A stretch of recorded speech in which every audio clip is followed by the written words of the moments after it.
we'd like to talk about the meaning of our daughter's name, Hallel Moriya.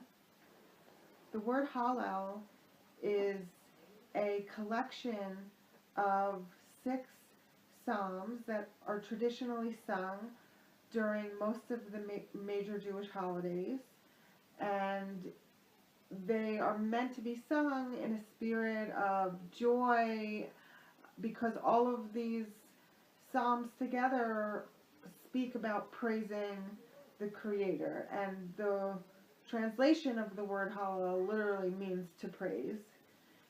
Rabbi Jonathan Sachs says that Hallel is the great song of deliverance that, according to the Talmud, was sung at all the great triumphs of Jewish history. So by naming her Hallel, we are really making the intention that her life should be a living praise to God in everything that she does. We're also naming her after my grandmother, Hadassah Myrtle Nieder. Hadassah, which is the Hebrew name for myrtle, begins with the same Hebrew letter of Hey as Hallel.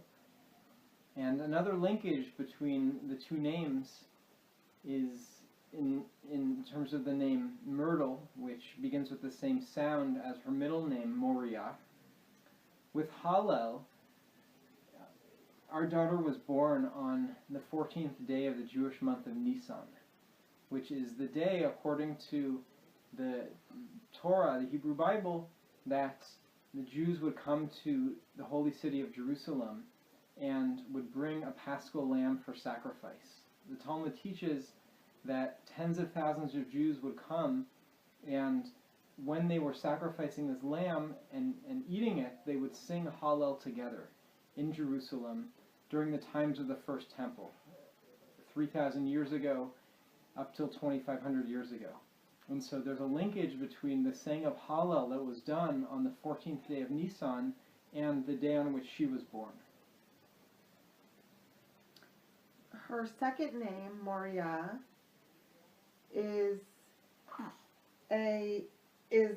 can have several different meanings.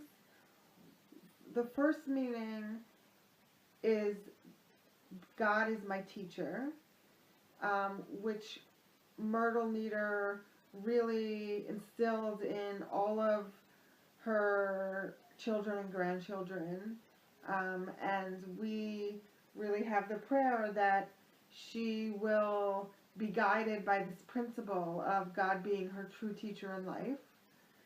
So we gave her this name Moriya. Also, several other meanings that really are significant to us. Moriya is thought of as the holiest place on earth. It's the place where the first and the second temple were built, the place where Abraham brought his son Isaac to be sacrificed, and the place where, according to the Kabbalah, where the Garden of Eden was, which the Garden of Eden represents the world in its perfected state.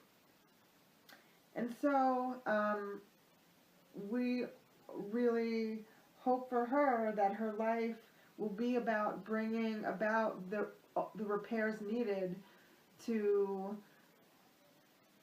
come to a more perfected state. And the word Moriya also, the location of Moriya, which is where the Dome of the Rock is, where people from all over the world come to pray. It is the place where, according to Kabbalah, again, that God's light is thought of as being channeled into the world. And we, for her, really bless her that her life and her deeds will be or will serve as a channel of divine light into the world to bring about repair. I mean, it's amazing that today on Mount Moriya, Jews, Christians, and Muslims all consider it a very holy place and all come to pray there. as Shana said, Moriya is considered a site of the Garden of Eden, and the name Myrtle, which is the Hebrew translation of Hadass or Hadassah, represents the scent of the Garden of Eden according to Kabbalah. So there's also another linkage between Moriya and Myrtle. There's a vision of the prophet Isaiah who teaches Ki veiti beit tefillah yikare lekol ha'amim, that my house will be a house of prayer for all the nations. And this represents a higher universal vision of the site of Moriya as being a place of prayer and peace and harmony and inspiration for all the people in the world. And that's really part of our blessing to Hallel Moriya, that just like in ancient times of where Jews would come together with non-Jews and say, and where there would be the saying of Hallel in Jerusalem, and it would be a source of light and hope and peace for the whole world, so too in our times, that Hallel should help to bring about the transformation of consciousness that we're yearning for, and the being able to see the image of the divine in the other, and hopefully be able to sing the praise of God in this land, and help bring about the world to a more redeemed state.